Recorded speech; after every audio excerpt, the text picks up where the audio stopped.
Disait 87 000 nouveaux bacheliers attendent toujours le feu vert d'un ordinateur pour envisager leur rentrée à l'université. Cet après-midi, la ministre de l'Enseignement supérieur, Frédérique Vidal, recevait les responsables universitaires, les syndicats étudiants en particulier, pour repenser ce système d'accès dans les facultés. Alors pour parler de ce dossier qui ont sans doute assombri les vacances de milliers de jeunes gens, je reçois ce soir Maxime Legrand. Vous présidez le think tank Révolution éducative. En face de vous, Tarek Maraoui. Vous vice-présidez la Fédération des associations générales étudiants, la FAGE. Mais avant d'entamer ce débat, je vous propose de regarder l'histoire d'Antoine.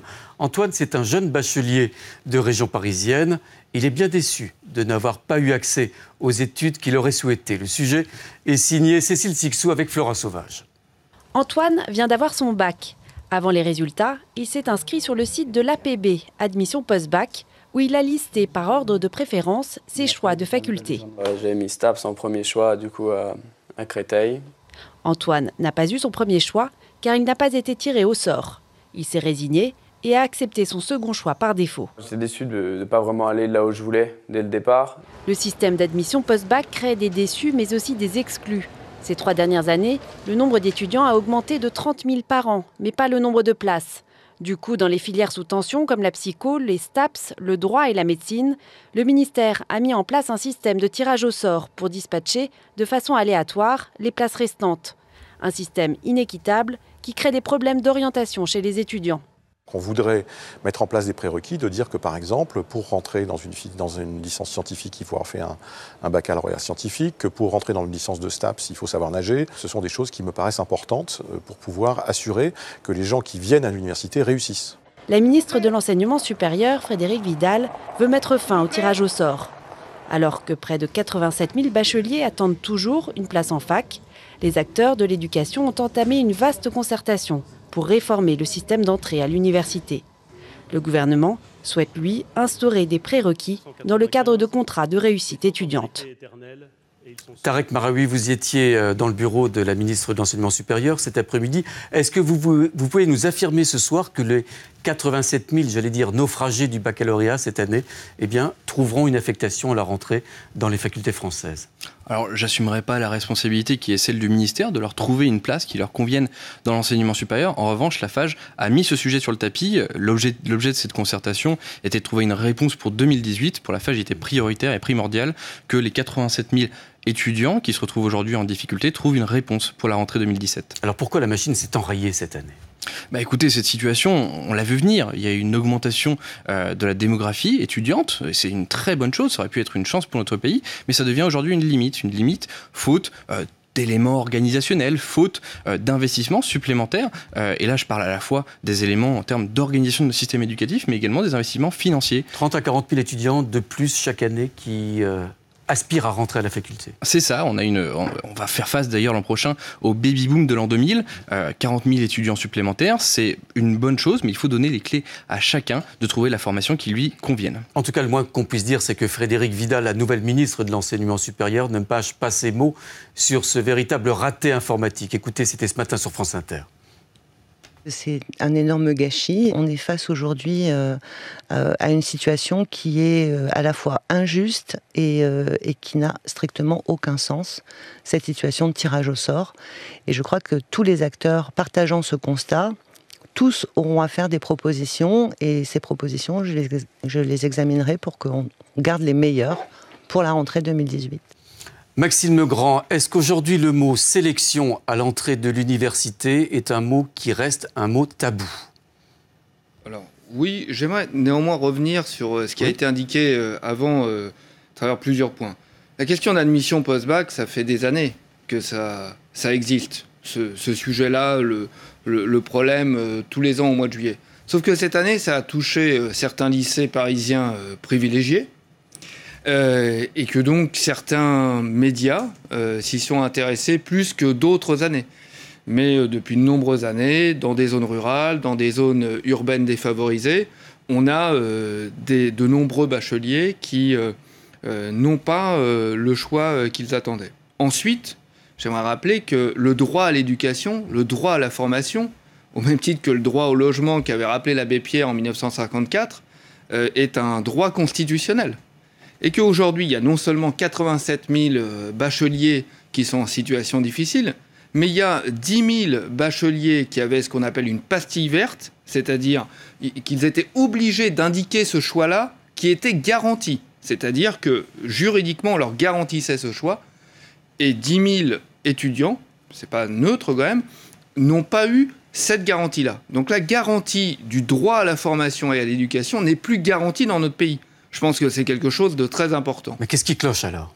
Ce qui cloche, c'est pas simplement un logiciel. Qu'une ministre de la République française au XXIe siècle se repose sur des problèmes informatiques, c'est proprement scandaleux.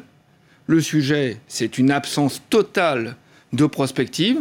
Vous l'indiquiez tout à l'heure, on sait depuis des années, quand des enfants naissent il y a 18 ans, la probabilité, bien heureusement, parce que la santé a fait des progrès, qu'ils soient encore vivants et dans l'enseignement supérieur 18 ans après, est assez importante. Au bac aussi a fait des progrès. Et le taux au bac a fait des progrès. Donc, sans être des grands professionnels de la prospective, on peut prévoir quand même le nombre d'étudiants qui vont arriver. Donc, c'est un manque total de prospective. Et si ce n'est pas de l'incompétence, c'est du cynisme.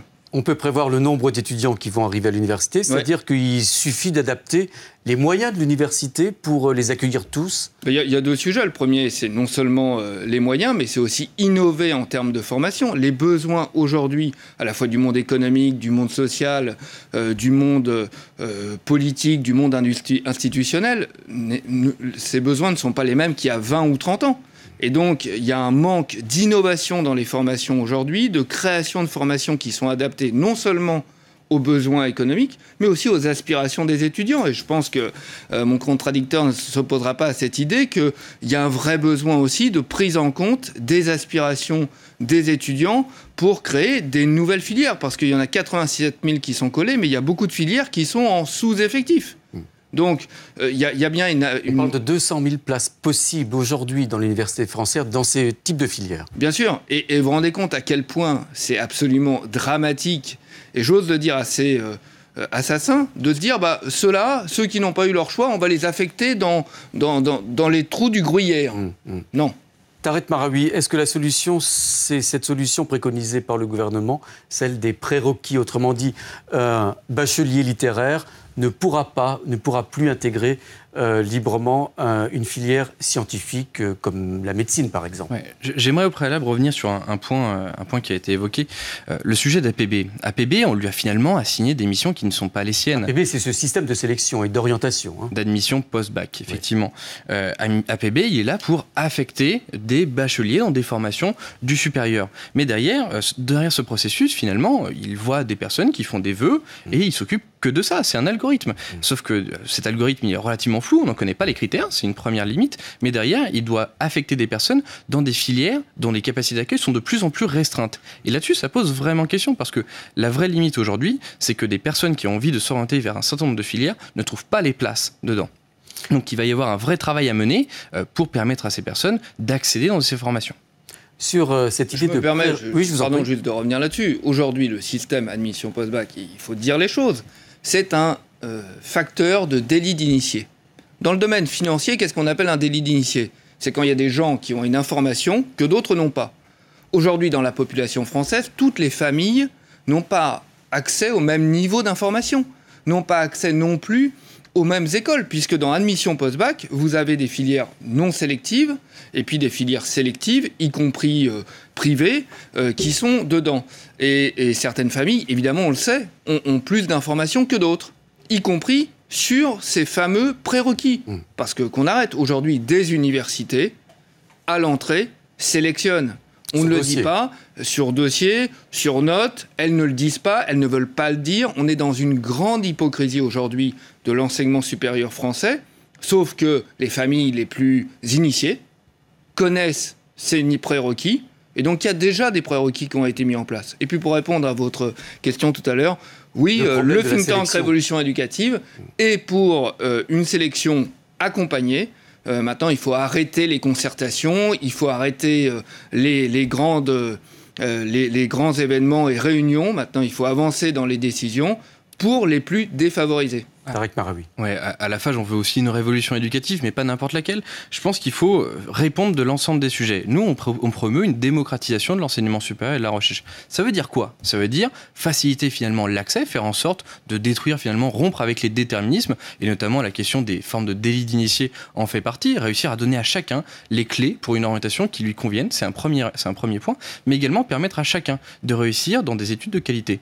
Donc là-dessus, ça pose un vrai sujet. Mais vous conviendrez que c'est quelque chose, et je sais que la FAGE fait son maximum depuis de nombreuses années, a été d'ailleurs récompensée par les électeurs pour les combats qui ont été menés depuis de nombreuses années.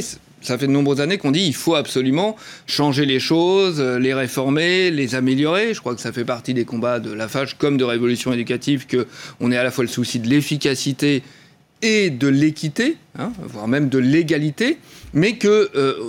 voilà, pour l'instant, le taureau n'a pas été pris par les cornes. On a perdu 5 ans, 5 ans où il n'y a pas de décisions qui ont été prises. On ne peut pas dire que les 5 ans d'avant n'aient été non plus totalement glorieux en termes de réduction des inégalités. C'est pour ça qu'on se félicite finalement de l'ouverture de ces concertations. On les a demandées pendant 5 ans. Maintenant, la ministre prend le sujet en prenant le taureau par les cornes. Mais est-ce que vous admettez l'idée qu'on puisse sélectionner à l'entrée de l'université, hors l'hypocrisie dénoncée par votre... vis-à-vis. Pour nous, le sujet aujourd'hui, c'est pas de remplacer une forme de sélection qui est une sélection au hasard, mais également par l'échec, par une autre forme de sélection. Non, aujourd'hui, on se retrouve... Donc vous refusez la sélection ? On refuse une nouvelle forme de sélection. Non, mais vous refusez toute sélection. On refuse toute sélection, parce qu'aujourd'hui, quel est le sujet ? Le sujet, c'est qu'on a des lycéens, on a 87 000 qui sont désormais bacheliers, et qui se retrouvent sans formation, parce qu'il y a... Ça n'a rien à voir avec le fait qu'il y ait une sélection. Il peut très bien y avoir... aujourd'hui, la sélection, elle se fait de manière darwinienne. Elle ne se fait pas de manière rationnelle, elle ne se fait pas par rapport à des critères qui sont objectifs, elle ne se fait pas par rapport à un projet qui pourrait être construit, parce que je crois que ce qu'on partage avec la FAGE, c'est la nécessité de l'accompagnement en matière d'orientation.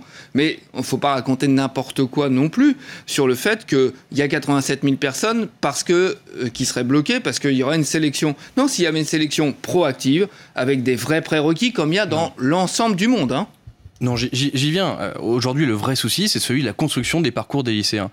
On a une vraie limite. Les personnes s'engagent, non pas en fonction de leurs appétences, non pas en fonction de leurs compétences dans des différentes filières du baccalauréat, mais en fonction d'un niveau global. Et dessus, ça pose un vrai sujet, une vraie limite. Parce que les processus d'orientation, là encore, ceux qui peuvent en bénéficier, ce sont souvent ceux qui sont issus des mêmes catégories socio-professionnelles. Et on se retrouve avec une forme de reproduction sociale qui a de grosses limites. Aujourd'hui, il faut réformer le lycée. Et je pense qu'il faut arrêter on arrête avec toutes les réformes. Il y a un moment où on est face au pied du mur et il faut réussir à répondre. Et être au pied du mur, c'est se dire si on est pour ou contre la sélection. Et je vais vous dire, c'est pas moi qui le dis. Victor Hugo disait l'avenir est la porte, le passé est la clé. C'est bien qu'on a, pour qu'il y ait un avenir, il faut aussi prendre en compte ce qui s'est fait dans le passé et la sélection, on le présente toujours de manière négative dans notre pays. Sélection, elle va à un moment obliger, et en premier lieu le système, avant même l'élève ou avant même les parents, de construire un projet d'orientation et qu'il y ait des indicateurs clairs en matière de mode de sélection. Eh bien, je vous propose que nous tirions finalement les conséquences de ce passé pour réussir à apporter une réforme. Et cette réforme, on ne veut pas n'importe laquelle. Et pourquoi vous refusez la sélection à la FAGE ? On refuse une sélection parce qu'elle finalement se retrouverait à laisser de côté un certain nombre d'étudiants. Le problème, c'est pas uniquement de dire voilà, on sélectionne tel ou tel type d'étudiants. Le problème, c'est qu'aujourd'hui, on n'a plus de place dans un certain nombre de formations. Mais aujourd'hui, la sélection, elle se fait au détriment des plus faibles, qui n'ont pas l'information, Donc on est d'accord qu'une sélection rationnelle serait plus juste et plus efficace. Ce serait une réponse de court terme. Parce que je pratique en même temps 70% du monde industrialisé depuis un siècle. Donc c'est du court terme, de long terme. Et on en voit les limites. Aujourd'hui, qu'est-ce qui se passe dans ces pays-là ? Aux États-Unis, en Angleterre, ils sont obligés de revenir sur un certain nombre d'éléments parce que leur système ne tient plus leur forme d'organisation. Aujourd'hui, il faut donner les clés. Il faut donner les clés à chaque lycéen. C'est votre conclusion. Voilà, il faut donner les clés à chaque lycéen de construire son propre parcours, de réussir de manière progressive à se spécialiser, mais également d'accéder à l'enseignement supérieur dans des filières qui soient finalement généralistes et qui derrière leur permettront de se spécialiser de manière progressive. Derrière, rendre lisible finalement l'organisation de ces formations, c'est aussi leur donner les moyens de trouver la formation qui